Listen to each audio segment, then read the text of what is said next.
नमस्कार प्यारे विद्यार्थियों, आप सभी 9th क्लास के छात्र छात्राओं का मैं आपका निरसर हिंदी के लिए स्वागत करता हूँ आपका राउपुर स्कूल में। और हम जो पढ़ रहे थे लास्ट क्लास में वो देखिए क्या था कि हम कबीरदास जी पढ़ रहे, काव्यखंड पढ़ रहे हैं और हमने इनकी साखियाँ पूरी कर ली हैं और अब हैं इनके शब्द हैं। तो हालांकि शब्द की भी क्लास पूरी हुई है, शब्द का दूसरा जो पद है ये पढ़ने जा रहे हैं। यहाँ आप देखिए बहुत ही महत्वपूर्ण आपकी ये क्लास रहेगी। आप सभी 9th क्लास के छात्र छात्राएं ध्यान दें कि यहाँ कबीरदास जी ने समाज की जो बुराइयां हैं वो किस अंदाज से, किस तरीके से दूर करने का प्रयास किया है। आपको बात बता, जब भी आप देखिए अभी जो अपने राजस्थान का अभी क्लाइमेट जलवायु मौसम के हिसाब से बात करें तो अभी बरसात के दिन चल रहे हैं। तो अत्यंत बरसात जब आती है उससे करीब आंधी भी आती है, तो आंधी बरसात से अत्यंत नदी नाले साफ हो जाते हैं और तो भी गंदगी दूर हो जाती है। तो कहने का मतलब ये है कि जो आंधी बारिश होती है वो मानव जीवन में कुछ परिवर्तन लाती है। तो यहाँ कबीरदास जी जो हैं अपने शब्द जो उनकी, मैंने आपको बताया था कि साखी शब्द रमेनी, ये 3 प्रकार के क्या है कि उनके अपने वो रहेंगे, इनकी रचनाएं हैं साखी शब्द रमेनी में। तो शब्द पढ़ रहे, तो शब्द में कबीरदास जी ने समाज को जो परिवर्तन की एक रूपरेखा दी है वो किस प्रकार से देखिए। तो सबसे पहले बात करें कि संतो भाई आई ज्ञान की आंधी। तो मैं पहले कह चुका हूं कि आपको देखना है कि देखिए यहाँ से कि समाज में कुछ बुराइयां हैं, या यूं कहें कि मोह माया के चलते हुए मनुष्य से इतना फंसा हुआ रहता है कि उससे सच्चे अर्थों में प्रभु की भक्ति या प्रभु का गुणगान करने का वक्त नहीं मिलता। और जब उससे अंतिम वक्त आता है तो वो पश्चाताप के अलावा कुछ नहीं कह पाता है। तो यहाँ पर कबीरदास ये बताना चाह रहे हैं कि जो मनुष्य है वो उस मोह माया के जाल से कैसे दूर हो सकता है। और प्यारे बच्चे ध्यान दें कि संतो भाई आई ज्ञान की आंधी। प्रस्तुत इस पद में कबीरदास जी कहते हैं कि संतों यानी कि हे ब्रह्म आत्माओं, संतों से संबोधन करते कह रहे हैं। क्योंकि मैंने आपको बताया कि भाषा कैसी है, शब्द पढ़िए। तो ये आपस में संतों को संबोधित करते कह रहे हैं कि संतों के हे ब्रह्म आत्माओं, हे संतों है सज्जनों, संतों यानी सज्जन भाइयों, आई ज्ञान की आंधी है। तो कभी कभार क्या होता है कि हम अज्ञानता में जा रहे हैं, लेकिन कोई ना कोई कहीं ना कहीं हमें सही राह को दिखाने वाला होता है। तो यहाँ क्या कह रहे हैं कि हे संतों, हे सज्जन पुरुषों, हे परमात्माओं, अब ज्ञान रूपी आंधी चलने लगी है। ठीक है, कि रूपरेखा या परिवर्तन का समय आ गया है। तो ज्ञान रूपी जो आंधी चल रही है उसमें क्या होगा, भ्रम की टाटी सभी उड़ाई। भ्रम का मतलब है अज्ञानता, या हमें भ्रम रहता है, भ्रांति रहती है, हम सोचते हैं कि हाँ ऐसा करने से ये हो जाएगा, जबकि ऐसा होता नहीं है।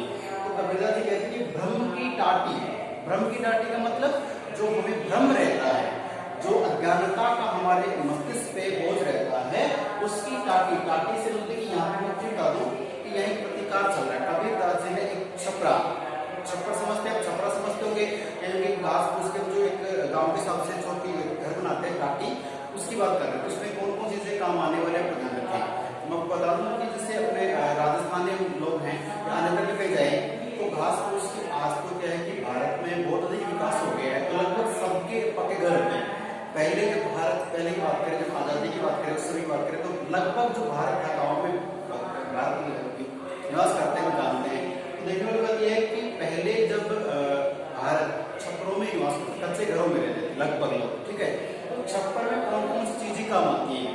एक तो मान लीजिए कि दो ऐसे आकृति में आपको बता दें, यहाँ पे देखिए ये दोनों का है थोड़ी। थोड़ी का मतलब आपको इंग्लिश में बताता हूँ कि इसमें क्या होगा, इससे आप कहेंगे टेक या ऐसी लकड़ी जो उस छपरे का वजन सहन करती है। तो दोनों क्या हो गई, थोड़ी हो गई है। और यहाँ ऊपर एक लकड़ी है, ये क्या होता है बलिंडा या बड़ा इसे कहते हैं। अलग अलग भाषा में कहते हैं, शेखावटी बात करें उसमें बड़ा कहते हैं, या राजस्थान की पूर्ण बात करें तो उसमें जिसे बलिंडा कहते हैं। कि एक ऐसी बीज की लकड़ी जो पूरे छपरे का वजन सहन करती है। ठीक है, तो ये जो छपरा है अब तेज गति से आगे चलेगी तो क्या होगा, उस छपरे से कुछ उड़ रहा है। तो ये छपरा यहाँ कबीरदास जी ने एक प्रतीक मान लिया है कि जैसे आंधी के चलने से छपरा है उसकी जो ऊपर कड़ी होती है, छान होती है, उड़ जाती है। फिर उसकी जो लकड़ियां होती है, पंडियां, वो उड़ जाती हैं। और फिर उसका बरिंदा होता है वो भी उड़ जाता है। ठीक है, और फिर उसमें आराम से गाड़ी जा सकती है कि नहीं है, उसकी दीवारें बसती है। तो बात यह है कि दीवार के मनुष्य का अस्तित्व रह गया और उसकी जो अज्ञानता है वो टाटी के रूप में काम आ रही है। ठीक है, देखिए तो ब्रह्म की टाटी सबे उड़ाई। अब बिरला जी कहते हैं कि हे सज्जन भाइयों, हे आत्माओं, आपको संबोधित करते कह रहे हैं कि हमारा जो भ्रम है, जो अंधविश्वास है, वो क्या है, उसकी टटिया मतलब एक छपरा सा बंधा हुआ है, टटिया सबे उड़ानी। तो ज्ञान रूपी जब आने चलेगी तो सब कुछ उड़ जाएगा, कहने को मतलब भ्रम टूट जाएगा, हमें सत्यता का आभास हो जाएगा, सत्य को देख पाएंगे। माया रहे न बाली, जो माया होती है, माया से मतलब मोह माया। जैसे मनुष्य क्या करता है, जन्म से पूर्व तो भगवान की बहुत स्तुति करता है, गुणगान करता है, लेकिन जन्म के बाद में इस संसार के रिश्ते नातों बन जाता है, मोह माया में पड़ जाता है कि पढ़ाई लिखाई, फिर उसके साथ विवाह हो जाते हैं, फिर घर परिवार से इसलिए कमाना है, इसको पढ़ाना है, मतलब इतने इसमें चक्कर में संसार बताए गए हैं कि इस मोह माया में फंस जाता है। लेकिन ज्ञान की आगे चलती है कवियों की, या कहें सज्जन जो सज्जन लोग होते हैं वो ज्ञान की बातें कहते हैं, तो ज्ञान की आगे चलती है, उसमें जो माया है वो कितनी मोटी रस्सी से क्यों ना बंधी हो, मोह माया जो है बांधने पर भी नहीं रहती, वो टूट जाती। तो माया रहना बांधी, अर्थात ज्ञान रूपी आंधी के चलने से भ्रम की टटिया जो है, आवरण जो बना है वो उड़ जाएगा, और जो मोह माया जितनी भी मजबूत रस्सी से बंधी, जितने भी हम अधिक प्रकार रूप से उस माया में फंसे होते, वो भी क्या हो जाएगी, बांधी नहीं रहेगी, अर्थात वो भी टूट जाएगी। यानी कि मोह माया टूट गई है, भ्रम टूट गया है, अर्थात ज्ञान रूपी आंधी के चलने से, ज्ञान रूपी प्रकाश के आने से जो अज्ञानता है दूर हो गई है, और जो मोह माया का चक्कर था वो भी दूर हो गया है। हित चित्त की द्वे, हित का मतलब किसी का भला चाहना, चित्त का मतलब जैसे मन की बात करते हैं, द्वे का मतलब दो से है, थूणी का मतलब मैं बता चुका हूं, देखिए बार देख लीजिएगा, यहाँ पे थूणी ये है, ये दोनों क्या है, थूणी मतलब जैसे यहाँ पे ये दो थूणी इधर है, और बीच में एक बलिंदा है, ये मोटी लकड़ी होती है जो छपरे का पूरा वजन सहन करती है, दोनों इसको टेक कहे, एक ऐसी लकड़ी जो इस बलिंदे को सहन कर सकती है, एक छपरे की स्थिति आ करती है। तो यहाँ पे क्या पढ़ रहे हैं कि थूणी मतलब जो दोनों लकड़ियां जो उसका वजन सहन कर रही हैं वो थूणी। गिरानी, गिरानी का मतलब है गिर जाती हैं। मोह है बलिंदा टूटा, मोह का मतलब जिस प्रकार से, क्योंकि छपरे में उस छप्पर में क्या है कि सबसे ज्यादा वजन किस पे आएगा, उस बलिंदे पे आएगा, तो वो क्या है, हमारा मोह है। तो मोह का मतलब हम मोह के चलते हुए क्या करते हैं कि प्रत्येक मनुष्य से, जीव जंतु से, या यूं कहें कि जो भौतिक पदार्थ से, कोई गाड़ी है, बंगला है, जो भी है, इन सब से कहीं ना कहीं लगाव रहता है, तो वो क्या मोह है, मोह का मतलब प्रेम हो जाता है, मोह है उसको छोड़ के कहीं अन्यत्र जा नहीं सकते, भगवान की भक्ति कर नहीं पाते हैं। तो मोह क्या है कि बहुत बड़ी चीजों की वाली, और मोह है बरिंदा, लेकिन मोह है रूपी जो बरिंदा यानी जो बीच की लकड़ी है वो क्या होती है, टूटा, यानी कि टूट जाएगा, नष्ट हो जाएगा। और मोह है जब हमारा नष्ट हो जाएगा तब क्या होगा, तृष्णा छानी परी घर टूटी। तृष्णा, तृष्णा से मतलब से हमारी अभिलाषा ही होती है, आशा जो होती है, ठीक है ना, वो छानी, छानी का मतलब जैसे जो ये बात करके बरिंदे की, आप देखिए ये है, इसकी दोनों तरफ जो हम घास फूस डालेंगे वो क्या हो जाएगी, छान। जैसे अपने देसी भाषा में बोलते हैं छान का मतलब जो से बाजरे की जो सूखी कड़वी होती है, या फिर जो पानी के कुएं वगैरह होते हैं, उनसे क्या करते हैं कि हम छान बांधते हैं उसकी, ठीक है। तो तृष्णा छानी, तृष्णा क्या कहते हैं कि तृष्णा रूपी जो छान है, वो छपरा जो है परी, मेरी पड़ी के घर, घर के ऊपर, ऊपरी ऊपर हमारा जो मस्तिष्क, हमारा जीवन है, इसमें वह क्या रहती है, तृष्णा रहती है कि आज मेरे पास मान लो एक बाइक है, फिर विश्वास करता हूँ कहीं मेरे गाड़ी की होनी चाहिए, फिर बंगला की होनी चाहिए, ठीक है, आशा रहती है, लालसा रहती है। तो जो आशा रूपी या अभिलाषा रूपी जो हमारी छान है, ये भी क्या करते, घर के ऊपर पड़ता, तो हमारे मस्तिष्क में एक ऐसी छवि बनेगी, तस्वीर बनेगी, क्या मेरे पास कभी न कभी ऐसा आएगा। तो ये क्या होगा, जब ज्ञान रूपी आंधी चलेगी तो ये भी क्या हो जाएगी, दूर हो जाएगी। देखिए कुबदी का भांडा टूटा, कुबदी, कुबदी देखिए एक बात करें, कुबदी, कुबदी का मतलब रहता है कि अज्ञानी व्यक्ति, बुद्धि इसको नहीं है, का किसलिए का, भांडा टूटा, तो भांडा से मतलब बर्तन की बात कर रहे हैं, ठीक है। तो जो बुद्धि का भांडा है वो टूट जाएगा, कहने का मतलब है जो अज्ञानता है वो हमसे दूर हो जाएगी। कब, ज्ञान रूपी आंधी चलेगी। तब और ज्ञान रूपी आंधी कब चलेगी, जब जो मनुष्य है या कोई भी है वो सज्जनों की या सिर्फ संतों की सानिध्य में जाएगा, तब ऐसा होता है। ध्यान दे, जोग जुक्ति करी संतो बानी। अब देखिए संत लोग क्या करते हैं कि वो छपरे की बात चल रही, प्रतिकार चल रहा है कि जोग यानी योग साधना, ठीक है, जुक्ति का मतलब साधना, जोग यानी योग, और संत यानी सज्जन लोग ही भांति नहीं बांधते। जो सज्जन लोग होते हैं, सिद्ध पुरुष लोग होते हैं, ब्रह्म तत्व होते हैं, ये क्या करते हैं कि अपने योग साधना से एक क्या कर रहे हैं कि वो एक छपरा तैयार कर रहे हैं, छपरा बांध रहे हैं। ठीक है, संतों ने बांध दिए। निर्चु एक शब्द आया है, निर्चु, निर्चु चुए न पानी। और इन्होंने जो आवरण तैयार किया है, जो छपरा बांधा है, किसने? सज्जनों ने या संत पुरुषों ने बांधा। उसमें निर्चु ने बिल्कुल भी थोड़ा सा भी नहीं, चुए ने भाई टपकना छूना न नहीं पानी। अर्थात होता है कि सज्जनों कि जो योग साधना करके संतों ने कबीरदास जी के अनुसार जो ज्ञान रूपी एक टाटी बांधी, एक छपरा बांधा है, उसके अंदर से बिल्कुल भी पानी नहीं चुएगा। उस पे आप ध्यान दें। कूड़ कपट काया का निक्षा। कूड़, कूड़ को कूड़ा कचरा जो बात करते, कपट यानी हमारे मन का मैल होता है, पाप होता है। आप जानते कि हमारा हृदय पवित्र रहता है, लेकिन जैसे मित्र है, दोस्त है, रिश्ते, वहां तो हमारा हृदय फिर भी पवित्र होता है, लेकिन थोड़ी सी रिश्ते में खटास आ जाती है, तो यार ये मेरा शत्रु है, ये अच्छा इंसान नहीं, बुरा इंसान है, तो ये क्या है? हमारे कपट रहता है उसके प्रति।